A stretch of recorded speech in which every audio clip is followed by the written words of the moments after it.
பார்த்த வெற்றி கிடைக்காம மாற்றத்தில் தோல்வியால் தான் உங்களுக்கு விரக்தி வரும். அதை விரட்டுவதற்கான வழிகளை தான் இங்கே பார்ப்போம். பொதுவாக எல்லோருக்குமே வெற்றி பெற வேண்டும் என்பதுதான் ஆசை. ஆனால் சில நேரங்களில் நம்மையும் அறியாமல் சில தோல்விகளை ஆனால் அதையெல்லாம் போக இடம் கொடுக்க கூடாது. அடுத்த வெற்றிதான் நம்முடைய இலக்காக இருக்க வேண்டும். எப்போதுமே ஒருவரால் வெற்றியை மட்டுமே பெற முடியாதுதானே. நாம் பார்க்கும் வெற்றி பெற்ற நபர்கள் தங்களுடைய ஆரம்ப காலத்தில் எவ்வளவோ சோதனைகளையும் துயரங்களையும் கடந்துதான் வந்திருப்பார்கள். யாரும் எளிமையாக இன்று வந்திருக்கும் நல்ல நிலைமைக்கு வர முடியாது.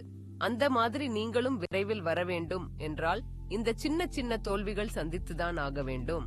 இதுல இருக்கிற கஷ்டங்களை நாம் அனுபவிக்கும் போதுதான் இனி பெரிய மகிழ்ச்சியை நம்முடைய வாழ்க்கையில் முழுமையாக அனுபவிக்கும். இப்போது +2 தேர்வு முடிவு வந்திருக்கிறது.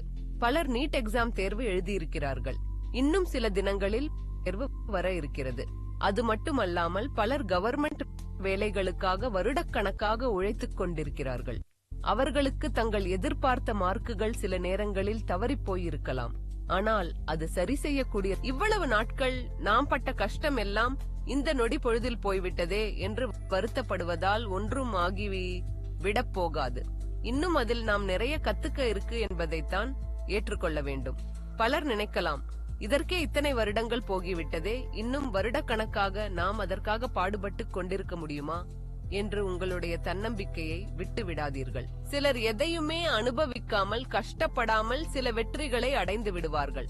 ஆனால் அவர்களை நம்மோடு ஒப்பிட்டு பார்த்தால் நமக்கு நிம்மதி மட்டுமல்ல, நம்முடைய தன்னம்பிக்கையும் குறைந்து போய்விடும். நீங்கள் அப்படிப்பட்டவர்கள் இல்லை. உங்களால் எதையும் சாதிக்க முடியும்.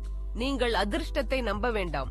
உங்களுடைய உழைப்பை மட்டும் நம்புங்கள். கண்டிப்பாக உங்களுக்கு நல்ல பலன் கிடைக்கும். சிலர் அதிர்ஷ்டத்தால் வெற்றி கிடைத்துவிட்டு ஆடிக்கொண்டிருப்பார்கள். ஆனால் நீங்கள் நொடி பொழுதில் உங்கள் பல வருட இழப்புகளையும் இழந்து இருப்பீர்கள். ஆனால் அதை நினைத்து நீங்கள் சந்தோஷமாக கர்வம் தான் பட வேண்டும். வருத்தப்பட வேண்டிய அவசியமே இல்லை. உழைத்தவனுக்கு தான் உழைப்பின் ருசி தெரியும். ஏதோ அதிர்ஷ்டத்தால் வந்தவர்களால் அந்த மகிழ்ச்சியை ரொம்ப நாட்கள் அனுபவிக்க முடியாது.